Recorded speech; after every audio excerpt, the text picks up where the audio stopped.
Dobrodošli na moj YouTube kanal.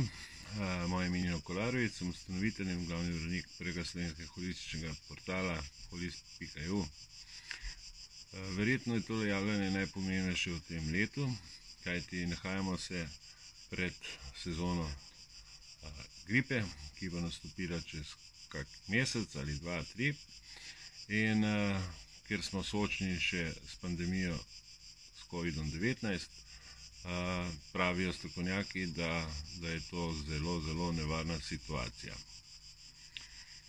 Torej, spregovoril bom pač o gripi.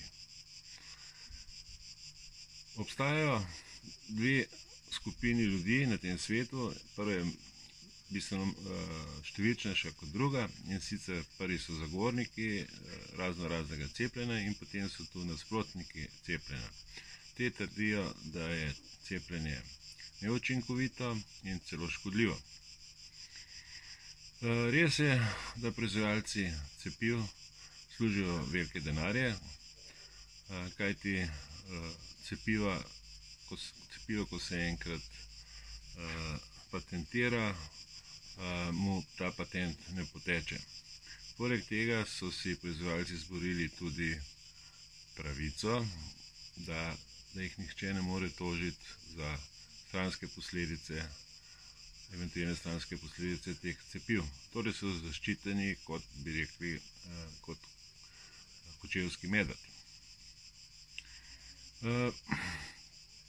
Vsako sezono se določi, kateri sev gripe je takrat v cirkulaciji, in na podlagi tega se izdela cepivo. Večkrat se zgodi, da tako cepivo ni preveč učinkovito, spet drugič, da je učinkovitejše. Načeloma pa pravijo, da je uspešnost cepljenja proti gripi tam nekje med 30 in 70%. Po drugi strani pa je Kochov inštitut v Nemčiji pri populaciji starejši od 65 let ugotovil, da v obdobju 2013-2019 je bila uspešnost cepljenja zgolj 10%. Poleg tega pa še zadnja 3 leta ugotavljajo, da imajo ljudje, ki so se cepili v tej populaciji, celo več možnosti, da zbolijo za gripo. Podobne podatke o tej starostni skupini prihajajo tudi iz Združenih držav. Sam nisem nikdar zbolel za gripo in tudi nikdar se nisem, niti se ne nameravam cepiti proti gripi. Vedno je pa tako, da tisti, ki najbolj propagira neko stvar, je treba vedno pogledati, kaj on počne doma za svojimi 4 zidovi. In vemo, da je Bill Gates eden največjih zagovornikov cepljenja. Po izpovedi njegovega družinskega zdravnika, on ni nikdar dal svojih otrok cepiti. Torej, zdaj naj bi se ljudje cepili, države vnaprej kupujejo ogromne količine cepiv, tako da ta denar, ki je že vplačan, znaša milijarde in milijarde dolarjev. Naletel sem seveda na internetu sem naletel na angleškega zdravnika, doktorja Johna Campbella, ki ima niz javljanj, poročanj o trenutni situaciji glede COVID-a. Moram priznati, da je on en redkih zdravnikov, ki gleda stvari široko, gleda out of box in skuša pridobiti čim več informacij glede tematike, ki ga zanima. Tako je naletel na študijo, ki je bila objavljena leta 2012 v reviji Clinical Journal of Infectious Diseases. In sicer ta študija ima naslov, da je povečano tveganje za okužbo respiratornih virusov, če je človek cepljen proti gripi. V tej študiji so zajeli 115 otrok, šolskih otrok, šolarjev, in so jih spremljali 272 dni. Uporabili so naključno placebo nadzorovano študijo, torej en del otrok je bilo cepljenih, drugi del otrok ni bilo cepljenih, namesto tega so prejeli placebo. Pri otrocih se to počne v nosnici. Te otroke so torej spremljali 272 dni. In kakšne so bile te ugotovitve? Res je, da to ni veliko število udeležencev, vendar statistično je ta študija verodostojna. Skazalo se je tudi, da cepljenje ni bilo kaj dosti učinkovito glede gripe. Vendar bistveno nekaj drugega. Da tisti otroci, ki so bili cepljeni proti gripi, so imeli večje tveganje za akutno respiratorno infekcijo, katere povzročitelji niso virusi gripe, ampak so to drugi virusi.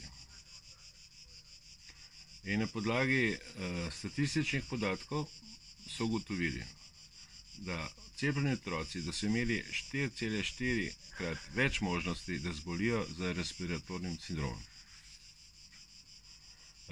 Kje so te virusi, ki napadajo človeka? To je rinovirus, ta povzroča nahod. Potem je koksaki virus, ta je lahko zelo nevaren, če pride v kri ali če prispe do srca. Potem je to ehovirus, ta je dosti običajen, povzroča vnetje žrela, kašelj. In potem je tu še koronavirus, in sicer v tem primeru bi to 229E. Ta povzroča navadni prehlad.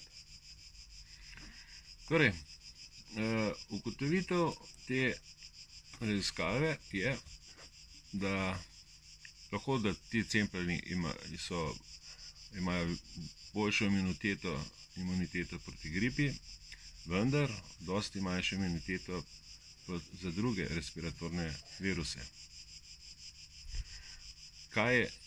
Zaradi česa se to dogaja, znanstveniki še ne vedo odgovora, pravijo, da je to še nepoznan biološki mehanizem. Torej, glede COVID-a. COVID spada med koronaviruse. Torej, če se bo človek cepil proti gripi, ima dosti večjo možnost, da zboli za COVID-om. En članek v angleškem Medical Journalu pravi, da je to razmerje celo 5-krat več. Torej, vprašanje zdaj se postavlja, zakaj te zdravstvene organizacije, na čelu z Svetovno zdravstveno organizacijo, se ne poglobijo v ta problem. Kajti, če po eni strani propagirajo cepljenje proti gripi, to po drugi strani pomeni, da ima človek več možnosti zboleti za COVID-19. In na tem mestu pozivam Nacionalni inštitut za javno zdravje Slovenije, se pravi dr. Kreka, potem to virologinjo gospo Bejovič, naj opravijo tudi oni raziskavo. Kajti to raziskavo je tehnično dokaj lahko narediti. In sicer vemo, da Nacionalni inštitut ima vse podatke o tem, kdo je bil cepljen in kdo ni bil. In imajo tudi podatke, kdo je zbolel za COVID-19 in kdo ni. Primerjava teh dveh podatkov bi dalo lahko odličen odgovor, ali se je pametno cepiti proti gripi ali ne. To je lahko tudi vprašanje življenja in smrti. Hvala lepa.